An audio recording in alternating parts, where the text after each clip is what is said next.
안녕하세요. 자본주의 생존가 로댕입니다. 여러분, 만약 은퇴를 앞두고 있는 시점에서 갑자기 증시가 폭락한다면 어떨까요? S&P 500 인덱스 펀드 하나에만 투자한 당신의 자산은 어떻게 될까요? 그저 버텨라는 말이 답일까요? 오늘 많은 사람들이 놓치고 있는 치명적인 투자 실수에 대해 이야기해 보겠습니다. 워런 버핏의 유언장에서 S&P 500 인덱스 펀드에 투자하라는 말을 들어보셨을 텐데요. 이게 정말 최고의 투자 전략일까요? 사실 그 답은 여러분이 생각하는 것만큼 간단하지 않습니다. 우선 워런 버핏이 제시한 중요한 투자 원칙을 한번 되짚어 볼까요? 그의 첫 번째 투자 원칙은 절대 돈을 잃지 마라. 그리고 두 번째 원칙은 첫 번째 원칙을 절대 잊지 마라. 이 두 가지 원칙은 간단하면서도 강력한 의미를 담고 있어요. 그런데 아이러니하게도 많은 사람들이 인덱스 펀드 하나에 투자하는 것이 꾸준하게 성과를 내는 최고의 방법이라고 착각하고 있죠.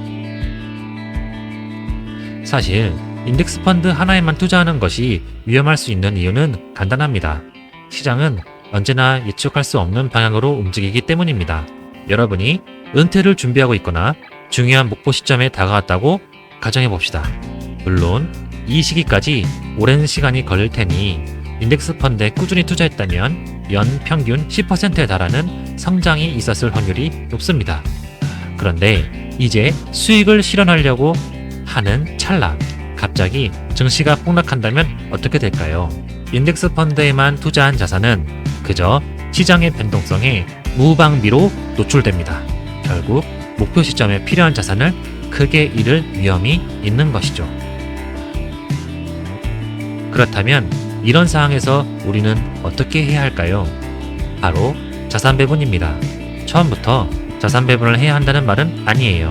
만약 여러분이 아직 시간이 많고 시장의 성장을 기대한다면 인덱스 펀드에 집중하는 것도 괜찮습니다.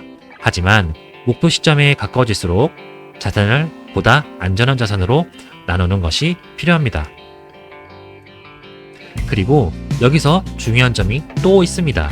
많은 사람들이 버핏이 유언장에서 S&P 500 인덱스 펀드에만 투자하라고 한 것으로 알고 있지만 사실 그렇지 않습니다.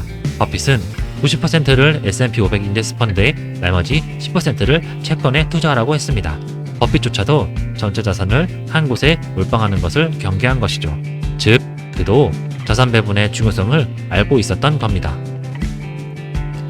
이제 다시 질문을 던져볼게요. 인덱스 펀드 하나에만 투자하는 것이 정말 안전할까요? 버핏의 조언은 분명히 훌륭합니다. 하지만 단순히 인덱스 펀드에만 투자하는 것이 그의 투자 원칙을 온전히 지키는 것은 아닙니다. 시장의 변동성을 고려해 자산 배분을 통해 위험을 줄이는 전략이 필요합니다. 인덱스 투자만이 최선이라고 말씀하시는 분들은 이런 이야기도 합니다. 자산 배분을 통한 투자보다 인덱스 펀드에 투자하는 것이 장기적으로 성과가 더 좋다는 점을요. 맞습니다. 장기 투자로 갈수록 인덱스 펀드만 투자하는 것이 성과 측면에서 유리할 겁니다. 그런데 중요한 점은 앞서 말한 것처럼 위험을 줄여서 투자 목표를 달성하는 것이지 수익률 극대화가 아닙니다. 그래서 자산 배분은 선택이 아닌 필수입니다. 오늘 이야기가 여러분의 투자 전략을 다시 한번 생각해보는 계기가 되었길 바랍니다. 단순한 인덱스 펀드 몰빵이 아닌 안전하게 자산을 관리하는 방법을 꼭 기억하세요. 모건 하우원의 책 불변의 법칙에 적힌 문구를 언급하며 마무리하겠습니다. 비관론자처럼 대비하고 낙관론자처럼 꿈꾸라. 지금까지 로댕이었습니다.